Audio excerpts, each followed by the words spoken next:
All right, kiddies, we are going to introduce ourselves to nuclear physics. Just a very brief, simple introduction.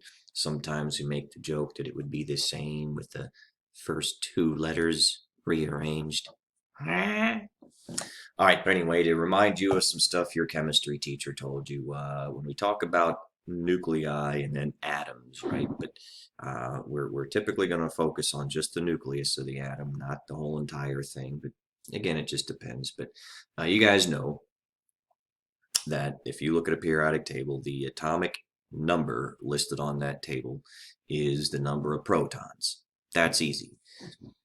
In physics, we refer to that as the Z number.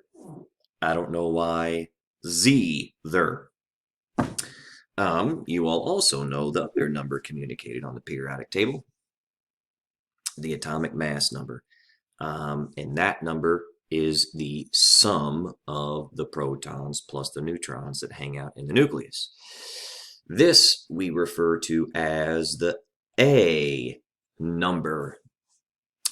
I don't know why A there, but it is. So when you guys see this type of notation, oftentimes they will have some element symbol. This X doesn't mean anything. It just means any given element.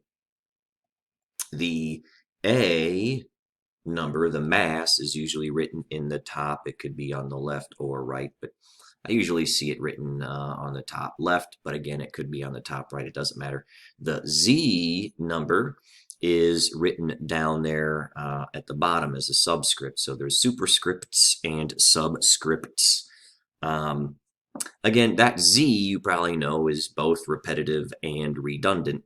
Because for the example that I'm sure you all know, carbon has an atomic number,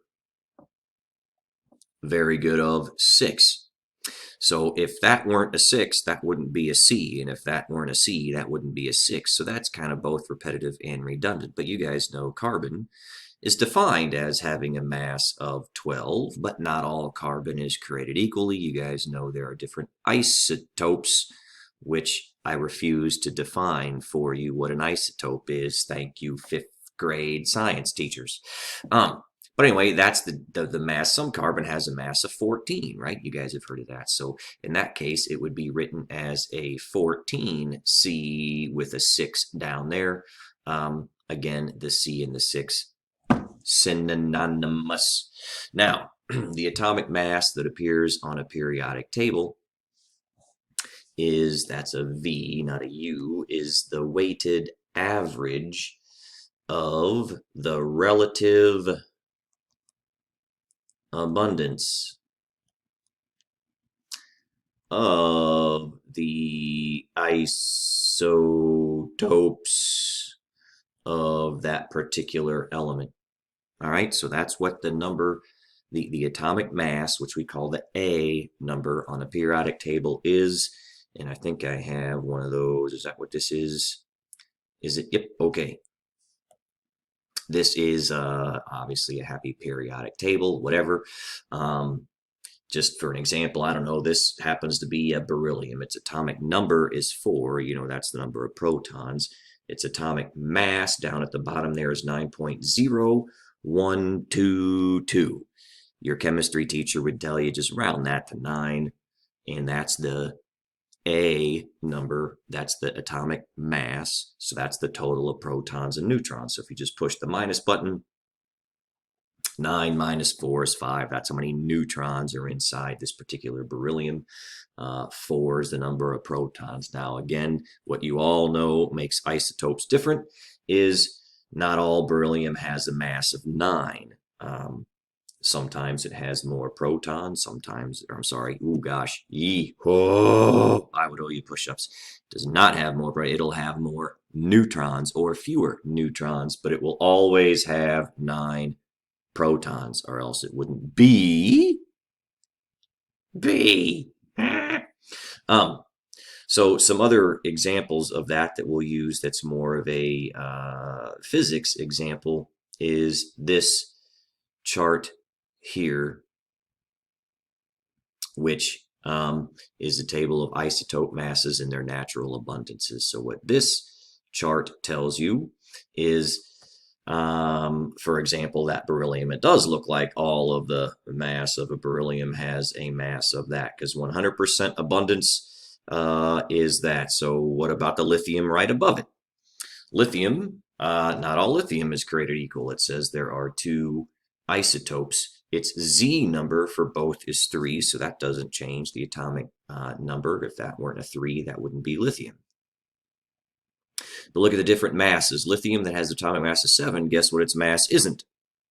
7. It's 7.016004.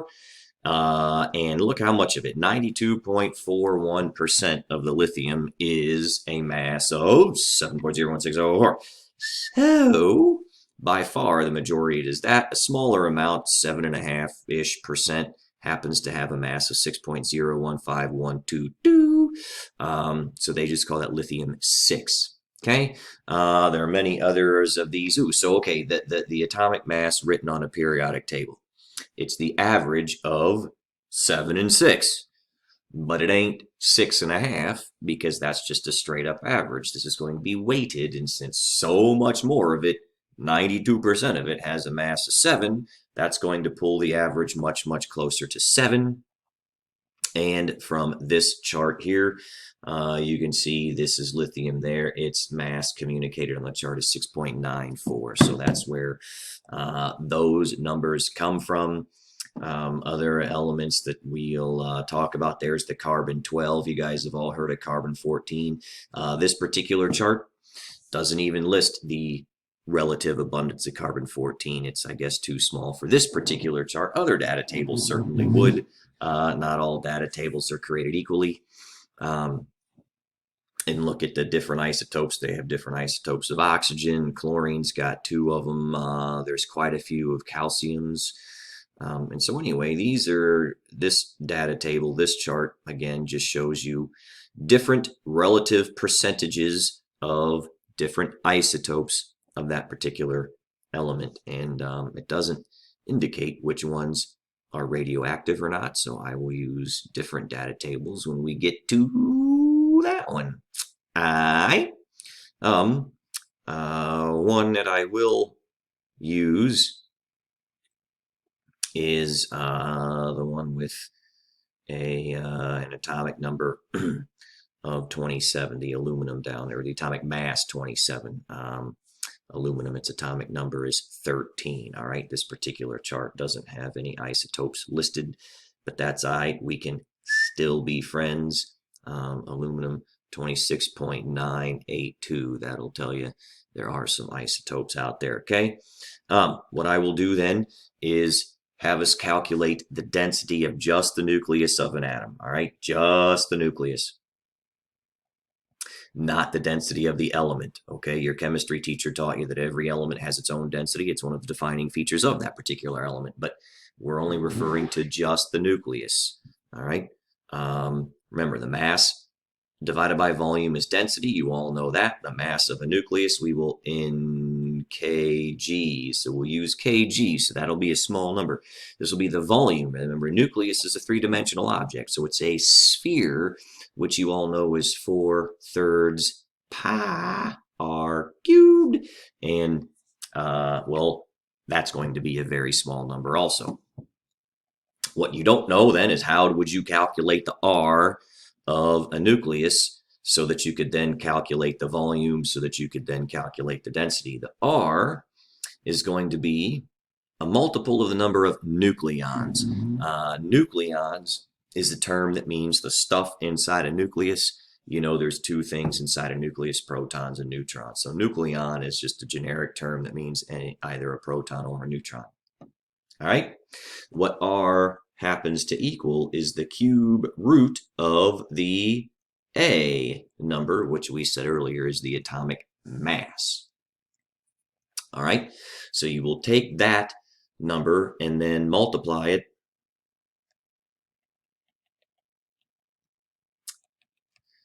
by what we call r sub 0. That r sub 0 is a fundamental unit. It's a constant that allows us to take the cube root of the mass number and turn it into a radius. It's a constant that dudes in lab coats figured out. This RO will be a constant. It's 1.2 times 10 to the negative 15th. Again, that's just the fundamental unit. So 1.2 e negative 15, just so you know, negative 15 is called femtometers. All right. I chose aluminum as an example, like I said just a few minutes ago, because aluminum has an atomic mass of 27. So if I want to take the cube root of 27, it's pretty easy to do. The cube root of 27 is simply 3. So that R then is going to be multiplied by that R sub 0.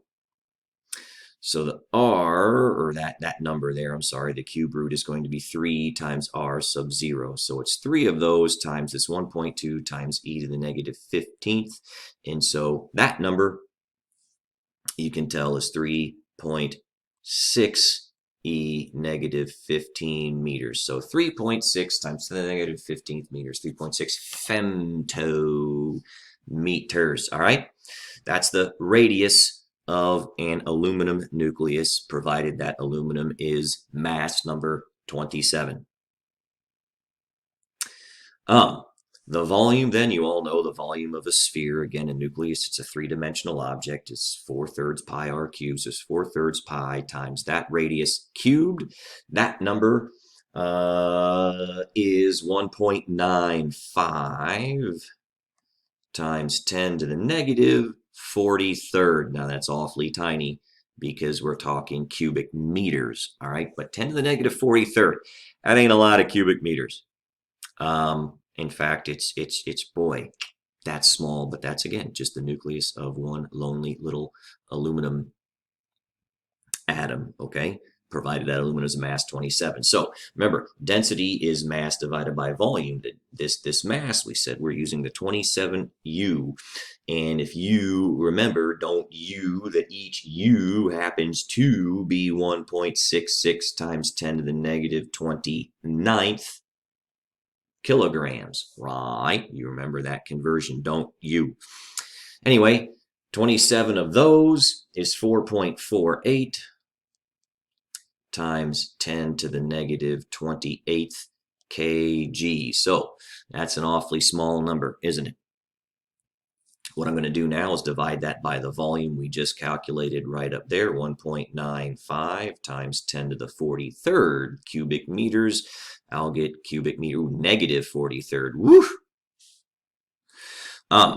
And again, one of my favorite things about exponential math is divide means push the minus button, which is why I'm clearly going to add those exponents. So anyway, when you do this, the magic box will tell you the answer is 2.29 times 10 to the 15th kilograms per cubic meter. That should strike you as a very big number because it's a very big number. Please do not confuse that with the density of aluminum. It is not the density of aluminum. No, this is the density of a nucleus of aluminum. All right, just the nucleus of an aluminum atom. 2.2 times 10 to the 29th, or I'm sorry, 10 to the 15th, 2.29 E15 kilograms per cubic meter. All right, what I'm going to have you guys do is that same procedure. I'm going to have you calculate the density of 3 different nucleuses, a little guy, a medium guy, and a big guy. So 3 different nuclei. I just chose lithium, silver, and lead. I ended up writing out what isotope of them I want you to use: lithium 7, silver 107, lead 207. Calculate the density of just the nucleus. All right, when you get those 3 answers, you should notice a trend, and you should hopefully be able to explain why that trend is there. Okay, when you do that, take a picture of the math on your sheet of paper, submit it to a Schoolology. I will create a quiz. It won't be graded as a quiz, but it will be a place for you to drop that particular photo, or I'll create an assignment, I don't know, but with the Dropbox enabled, okay? Take that shot, take that picture, give me 3 different densities and explain the trend that you see, and I'm coming up on 15 minutes, so yay, physics.